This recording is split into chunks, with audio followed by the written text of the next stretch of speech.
হযরত হোসাইন তিনি নির্দ্বিধায় বললেন, হ্যাঁ দিয়েছি। কেন দিলেন?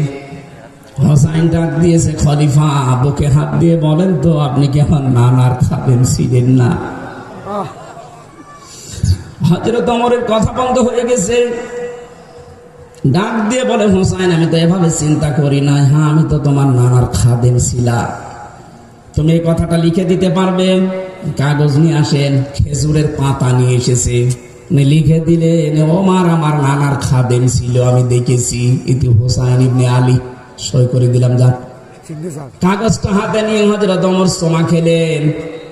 ডাক দিয়ে বলেন, নবীর সাহাবীরা, বিচার হয়ে গেছে, আর কিছু করার নেই। ছোট মানুষ আব্দুল্লাহ তো বসে না, বলে, আব্বা তুমি তো বিচার আরম্ভ করলে না, হোসাইনকে শাস্তি দিবা না, কি বিচার করলে?